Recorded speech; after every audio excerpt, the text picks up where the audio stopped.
오늘 말씀을 통해서 힘들어도 뒤로 물러서지 말라라는 제목의 말씀으로 함께 은혜를 나누기를 원합니다. 서양 속담에 보면 이런 말이 있습니다. 흐르는 시냇물에서 돌들을 치워버리면 그 냇물은 노래를 잃어버린다. 결국은 시냇물 소리가 졸졸졸 나는 이유가 어디에 있다는 거예요? 중간중간에 놓여있는 그 돌들이 물과 부딪히면서 그런 우리에게 좀 힐링되는 그런 아름다운 소리를 들려주죠. 우리들의 인생에 걸림돌이 되는 돌들을 치워버린다면 물론 형통해서 모든 것이 완벽해서 좋을 것 같아 보여지지만 인생의 아름다운 소리를 들을 수가 없다는 거예요. 자녀를 키우면서 잘 커지면 정말 행복할 것 같지만 추억이 그만큼 사라지는 거죠. 우리 인생 가운데 장애물이 놓여 있다 할 때에 그것을 통해서 우리는요 위로의 하나님을 바라보고 그 위로의 하나님을 통해서 이 인생의 장애물을 어떻게 우리가 이겼는지를 경험하게 될 때 아름다운 감정이 우리 속에 생겨나게 되는 것입니다. 여러분, 위를 바라본다는 것이 무엇입니까? 로마서 8장 35절과 37절 말씀에 누가 우리를 그리스도의 사랑에서 끊으리요? 환난이나 곤고나 핍박이나 기근이나 적신이나 위험이나 칼이라. 기록된 바 우리가 종일 주를 위하여 죽임을 당케 되며 도살할 양같이 여김을 받았나이다 함과 같으니라. 그러나 이 모든 일에 우리를 사랑하시는 이로 말미암아 우리가 넉넉히 이기느니라. 여러분, 사면이 막혀 있다고 느껴질 때에 우리가 할 수 있는 것은 하늘에 계신 하나님의 그 낯을 바라보는 거예요. 사면에 암담한 그 상황 속에서 우리는 하늘을 향하여 우리 얼굴을 들 수 있을 때 우리는 그 속에서 하나님의 놀라운 그 임재를 경험할 수가 있는 것입니다. 그것은 모든 위기 속에서 우리를 건져주실 리가 하나님 한 분이라는 그 사실을 우리가 믿는다라는 고백과도 같은 것이죠. 주를 인정하고 주의 인생에 우리의 인생을 맡김으로 말미암아 지금 우리의 사면이 고난으로 쌓여 있다 할지라도 그 고난을 하나님의 그 은혜 가운데 이길 수 있도록 우리 주님께서 우리를 회복시켜 주실 것이다 라는 그것이 우리에게는 믿음이 될 수가 있는 것입니다. 신앙생활 가운데 열심히 충성하고 열심히 교회 일을 하지만 때때로요 우리가 감당하기 어려운 그 인생의 어려움들이 우리 앞길을 막을 때가 있지 않습니까? 숨이 턱턱 막히는 그 순간순간의 고통의 시간들을 통하여 우리의 믿음이 나 자신이 볼 때도 연약해지는 모습을 볼 때가 있지 않습니까? 내가 이렇게 오랫동안 신앙생활을 했는데 이 정도 환난 앞에 무너져버리는 우리의 모습을 보지 않습니까? 그때 우리가 할 수 있는 것이 여러분 좌절입니까? 원망입니까? 바로 이 상황을 통해서 나를 일으켜 세우실 그 하나님을 향하여 우리의 낯을 드는 것, 바로 이것이 하나님 앞에 우리가 믿음을 고백할 수 있는 성도의 본질의 모습이죠. 하나님을 바라보아야 합니다.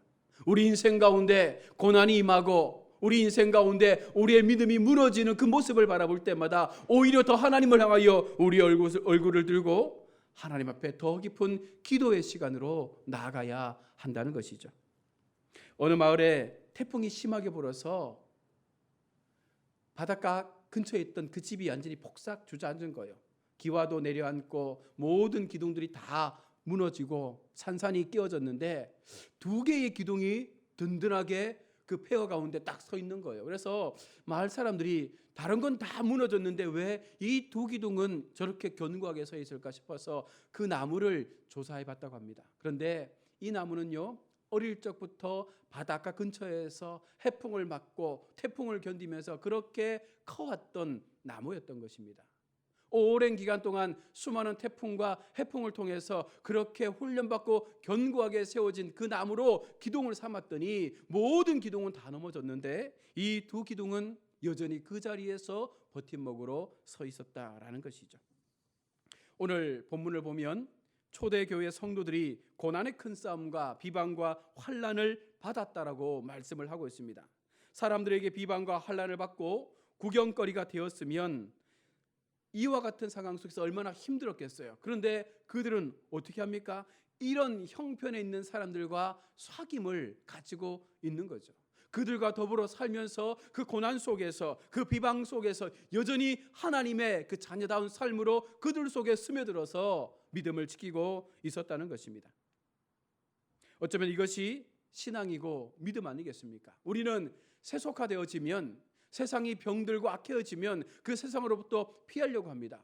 그러나 오히려 우리가 담대한 믿음을 가지고 있으면 그 세상 속에 들어가서 그들과 사귀면서 하나님의 자녀의 역사가 어떤 것인지를 보여줄 수 있는 믿음의 자리에 세워져야 하는 것이죠.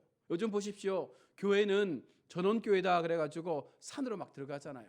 경치 좋은 곳에 교회 지어서 우리끼리 좋은 신앙생활 하자, 위로받자, 은혜받자, 구원받자라고 하면서 산으로 들어갑니다. 그런데 오히려 산속에 있던 절은 어떻게 하는 거예요? 도시에 나와서 도시 빌딩을 지어서 그 속에서 교회처럼 절을 운영하고 있지 않습니까? 이게 바뀐 거예요. 주객이 바뀐 거죠. 교회는 세상 속에 들어가야 합니다. 교회는 어두워진 세상 속에 들어가서 하나님의 빛을 발휘해야 되는 것이죠. 세상 속에서 그들과 사귐을 통해서 그들 속에 하나님의 존재, 하나님의 역사, 그 구원이 무엇인지를 그들 가운데 보여줘야 함에도 불구하고 오히려 교회는 세상으로부터 멀어지죠. 여러분, 우리가 매일매일 살아가는 삶의 그 신앙생활을 하기에 우리가 사는 세상은 편한 곳이 아닙니다. 비방과 조롱이 늘 있는 것입니다. 그 속에서 우리는 어떻게 믿음을 지킬 수 있습니까?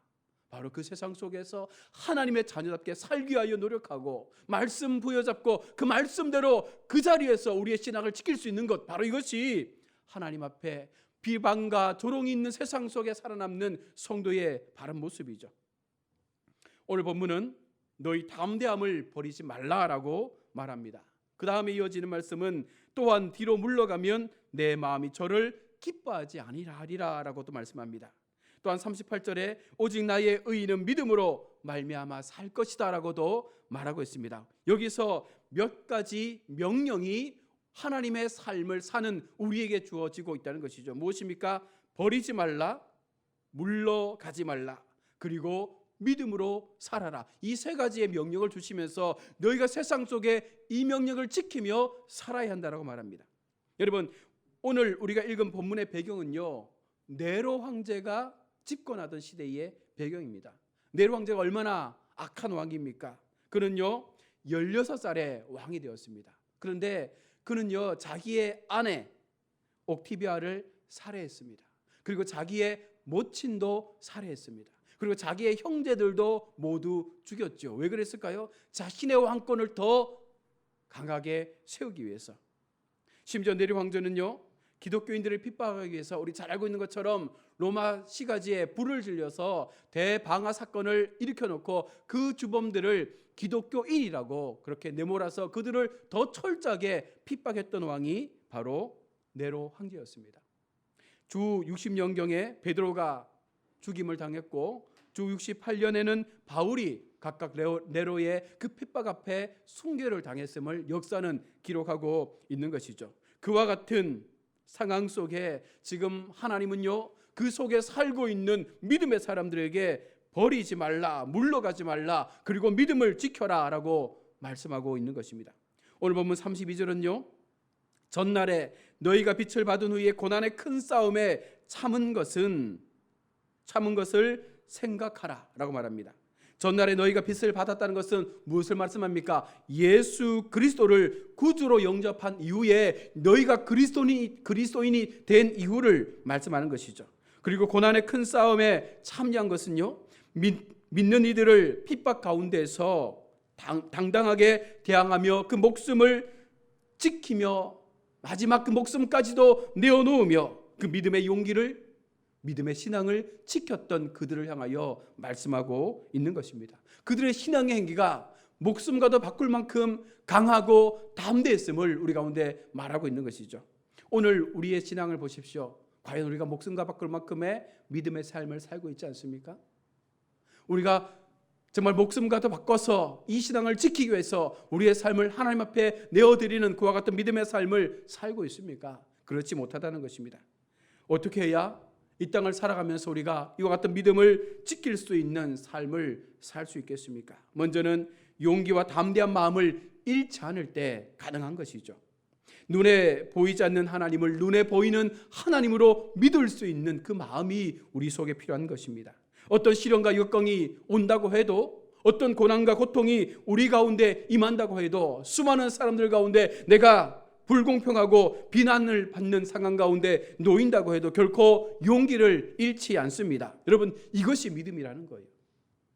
믿음에 약한 사람들은 쉽게 실망하고 쉽게 좌절하고 쉽게 포기하고 쉽게 신앙에서 떠나 버린다는 것이죠. 그러나 믿음으로 세워진 하나님의 사람들은요, 어떤 상황 속에서도 그것을 놓치지 않기 때문에 끝까지 하나님을 바라볼 수 있는 믿음의 자리에 서게 되는 것입니다.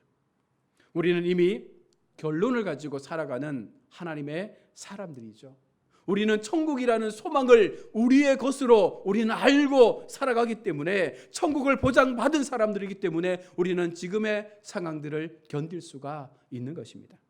이처럼 눈에 보이지 않는 천국이지만 내 앞에 있는 것으로 믿고 살아가는 사람들은 결론을 알기에 좌절하지 않는 거예요. 승리를 알기 때문에, 이후에 나의 인생의 그 끝이 무엇인지를 알기 때문에 우리는 더 담대하게 살게 되는 것이죠. 마음이 약해서 주저주저하는 사람들보다 용기 있게 담대하게 사는 사람이 성공하고 행복할 수가 있는 것입니다. 하나님은 믿음을 통해서 역사하시기 때문에 할까 말까, 갈까 말까, 방황하고 쓸데없는 데 생각하며 그렇게 헛된 세월을 보내는 사람들보다 믿음으로 앞으로 나아가는 사람, 승리하는 삶을 사는 사람들에게 훨씬 더 놀라운 능력들을 부여해 주신다는 것입니다. 영적 싸움터에 나가는 사람에게는요, 두 가지의 요구되는 신앙의 덕목이 있습니다. 첫 번째가 바로 담대함이죠. 성도에게는요, 담대함이 있어야 합니다. 오늘 35절 말씀에 너희 담대함을 버리지 말라. 이것이 큰 상을 얻느니라. 여러분, 왜 우리가 영적 싸움을 해야 합니까? 바로 예수 믿고 편안하게 살면 좋을 텐데 왜 하나님은 우리를 세상 속에 버려서 그 비방과 조롱 있는 세상에서 영적 싸움을 하도록 우리를 그곳에 보내셨을까요? 바로 큰 상을 얻도록 하기 위함이라고 말합니다. 싸움과 상이라는 말은 잘 어울리지 않는 단어입니다. 그런데 오늘 본문 32절의 말씀에서 이 싸움이라는 말은요, 운동 경기에 견주어서 말씀하고 있는 것입니다. 운동 선수들은요, 매 경기마다 최선을 다해서 선의의 싸움을 하지 않습니까? 왜 싸움을 합니까? 바로 최후에 주어질 그 월계관을 쓰기 위해서, 그 메달을 달기 위해서 그들은 최선을 다해서 그 싸움을 하는 것처럼 오늘 우리가 열심을 다해서 이 영적 싸움을 하는 이유가 무엇입니까? 하나님께로부터 약속되어진 그 상급을 받기 위해서 우리는 이와 같은 세상 속에 스며들어 하나님의 뜻을 이루어갈 수 있는 영적 싸움을 하는 것이죠. 히브리서가 기록된 목적 중에 가장 큰 것은 고난받는 성도들에게 위로와 용기를 주기 위함입니다. 네로 황제의 그 핍박 속에 있는 그들 속에 하나님의 위로가 임할 텐데 무엇입니까? 담대함으로 그것을 붙잡으라는 것입니다. 담대함으로 하나님의 그 은혜 가운데 우리의 신앙을 견고하게 세우라는 것입니다. 그럴 때 너희 속에 하나님의 상급이 임한다라고 말씀합니다. 두 번째는 바로 인내해야 하는 것이죠. 그리스도인의 덕목 가운데 이 인내라는 것은요, 굉장히 중요한 것이죠. 얼마큼 참아야 합니까? 얼마큼 기다려야 합니까? 우리는 늘 묻습니다. 그러나 우리 주님은 예수님께서 다시 이 땅에 오실 때까지 우리는 인내하고 참아야 합니다. 너희가 인내가 필요함은 너희가 하나님의 뜻을 행한 후에 약속을 받기 위함이라라고 히브리서 11장은 말합니다. 또한 그 히브리서 12장 1절 끝부분을 보면 인내로서 우리가 우리 앞에 당한 경주를 경주하며라고 말합니다. 인내는 소망이 함께 있어야 참으로 인내할 수 있는 것이죠. 왜 참을 수 있습니까? 왜 우리가 우리 아이들을 키우면서 참고 또 참으면서 그렇게 아이들을 키워왔습니까? 그들 속에 희망을 보았기 때문에, 그들 속에 꿈을 보았기 때문에 이 아이들을 잘 키워서 정말 이 아이들이 나중에 스스로 홀로 독립할 때에 멋진 성인으로 세워질 것을 꿈꾸기 때문에 그렇게 모든 것을 동원해서 키우는 것처럼 오늘 우리 하나님께서 우리 가운데 말씀하는 거예요. 너희가 인내로 참고 마지막까지 너희 스스로 세워질 그 은혜의 날들을 사모하며 믿음으로 달려가면 하나님께서 우리의 그 인내의 끝에 놀라운 약속을 우리 가운데 허락하여 주실 것이다 라고 말씀을 하고 있는 것입니다. 지금은 고생이지만 앞으로 이 고생의 때가 지나가면 더 좋은 일이 있을 거다라고 말하죠. 혹자는 말합니다. 인생은 깊은 터널과도 같아. 어둠의 터널을 지나가고 있습니다. 앞이 보이지 않습니다. 그러나 한참을 달려가다 보면 저 끝에 강명의 빛이 보이는 그 터널의 끝이 보이지 않습니까? 신앙생활이 바로 이렇다는 거예요. 지금은 어둠의 터널을 지나지만 그러나 이 터널에 반드시 끝이 있다는 것이 신앙이죠. 인내함으로 이 터널을 지나가면 그 터널 끝에 하나님께서 비춰주시는 소망의 빛이 우리를 맞이하고 있다는 것입니다. 그러나 소망이 있는 사람은 아무리 고생스러운 일도 그것을 고생으로 여기지 않고 오히려 그것을 감사로 기쁨으로 여기지 않습니까? 그 고생, 그 고통은요, 더 나은 삶을 위한 하나의 과정일 뿐이다라고 생각하기 때문에 그들은요, 그것을 오히려 기쁨으로 감내하며 받아들이게 되는 것입니다. 바울은 데살로니가 교회 성도들에게 편지할 때 이렇게 칭찬합니다. 너희의 믿음의 역사와 사랑의 수고와 소망의 인내를 바울은 칭찬했습니다. 무슨 말씀입니까? 믿음에는 역사가 나타나야 참 믿음이라는 거예요. 우리가 믿는다라고 했을 때 그 믿음 속에서 하나님이 우리 가운데 베풀어 주시는 놀라운 역사들이 우리를 통하여 증거될 수 있는데 바로 이것이 믿음이라고 말합니다. 사랑에는 수고가 따라야 참으로 사랑이죠. 그냥 말로 사랑합니다라고 하는 것이 아니죠. 사랑할 때에 내가 수고스러워야 된다는 거예요. 내가 무언가 희생하고 내가 좀 더 힘들어야, 그래서 남들이 더 편안해질 수 있어야 그것이 사랑이라고 말씀하는 것입니다. 인내는 소망을 가지고 인내해야 참 인내라고 말합니다. 우리 속에 참된 소망 속에서 길이길이 참을 수 있을 때 그 소망 속에 주어지시는 하나님의 역사가 오늘 우리 가운데 임하게 되는 것이죠. 도중에 포기하는 것은 믿음이 연약해서입니다. 믿음의 소망을 갖지 않기 때문에 우리는 도중에 포기하죠. 주변 사람들 가운데 교회를 열심히 다니다가도 중간에 그 길을 놓는 경우가 있지 않습니까? 왜 그렇습니까? 믿음이 연약하니까, 하나님을 온전히 믿지 못하니까 지금의 당장의 어려움 앞에 그들은요, 하나님을 놓아버리는 선택을 하는 것입니다. 이미 승리를 주셨을 뿐만 아니라 나를 기다리시는 그리스도를 온전히 바라보지 못했기 때문에 우리는 중도의 이 신앙 여정을 멈추게 되는 것입니다. 고난이 힘들고 특히 삶의 위기 가운데 찾아온 이 역경이 견디기 힘든 것은 사실이지만 이 시간 속에서 강건한 우리의 신앙의 인격이 형성되어지고 경험한 그 믿음을 통해서 더욱더 하나님의 사람으로 변화되어가는 그 모습을 통해서 우리의 삶이 바뀌어져 있는 현실을 우리는 분명 발견하게 되는 것이죠. 그래서 신앙의 간증이 많은 사람들이 훨씬 더 담대하게 세상을 살지 않습니까?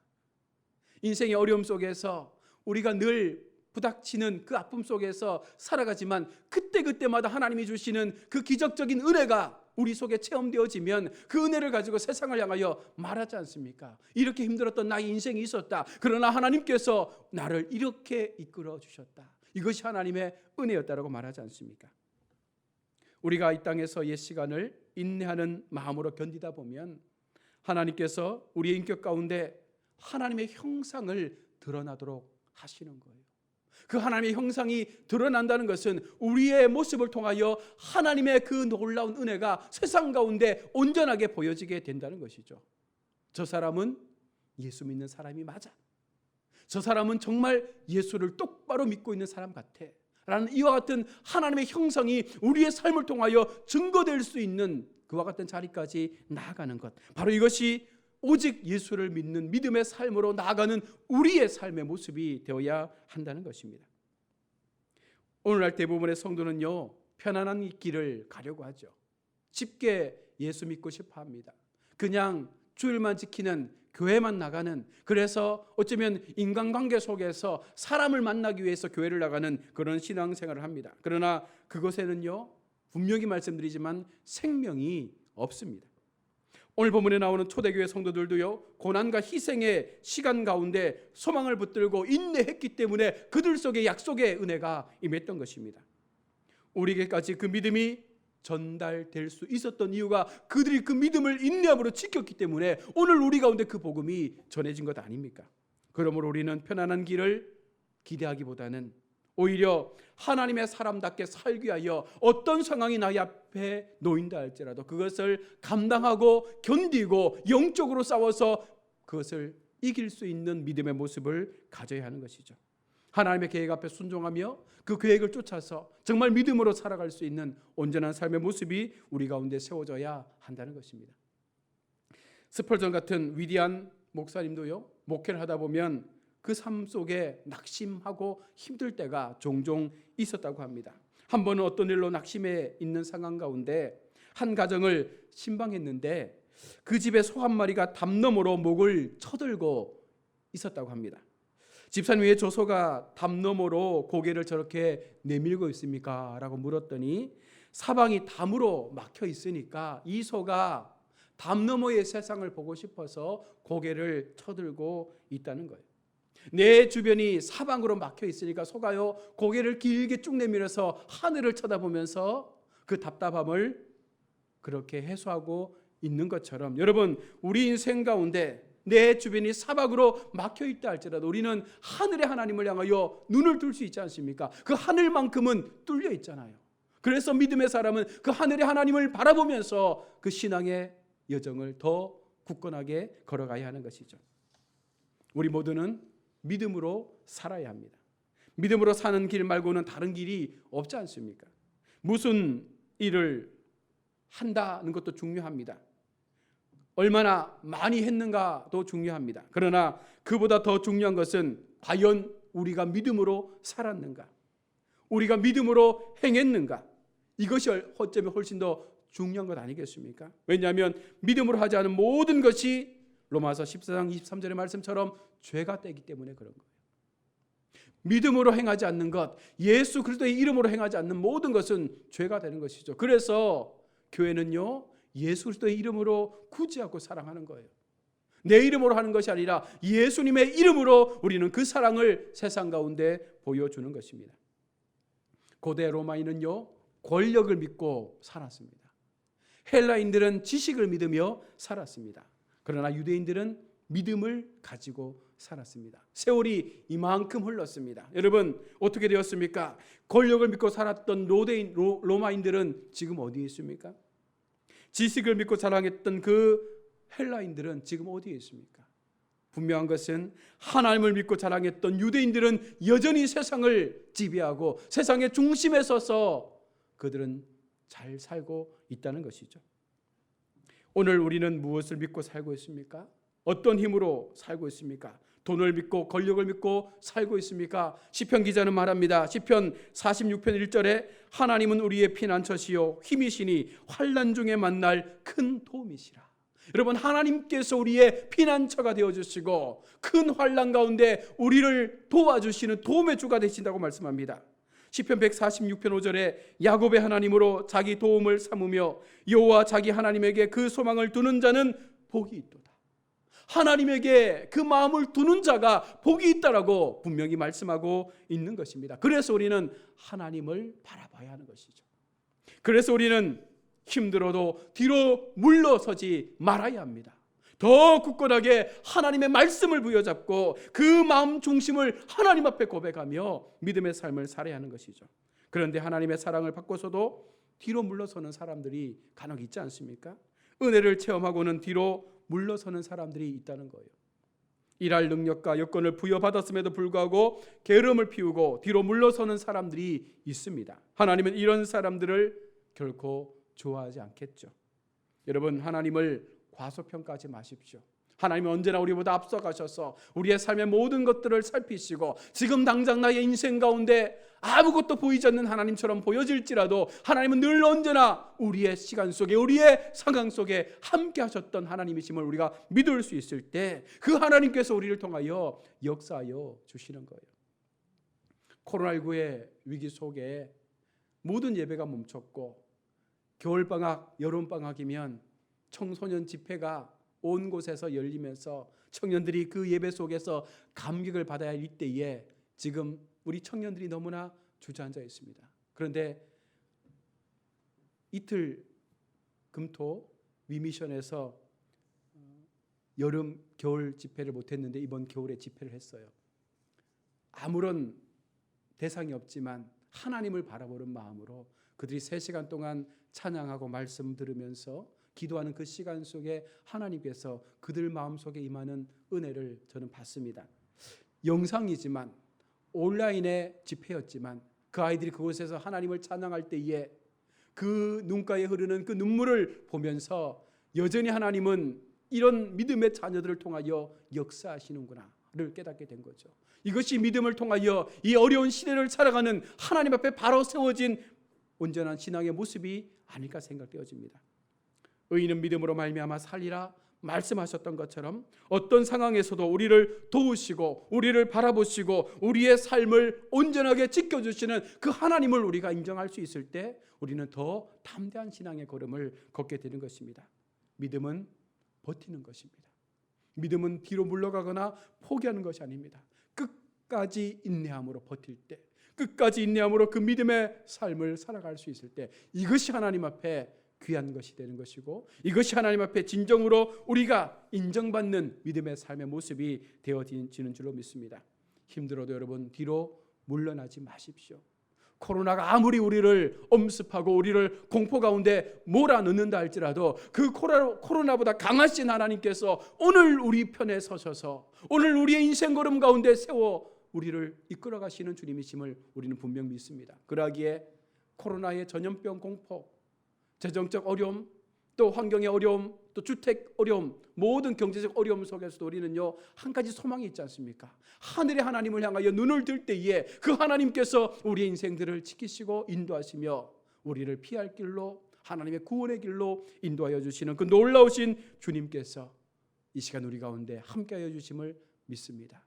그 믿음으로 또 한 주간도 담대하게 뒤로 물러가는 신앙 아니라 더 견고하게 인내하고 지키고 버티고 서서 하나님의 이름을 높여드릴 수 있는 여호와의 영광을 세상 가운데 더 아름답게 증가할 수 있는 우리의 모습 될 수 있기를 주의 이름으로 축원합니다. 아멘. 우리 한번 말씀을 기억하면서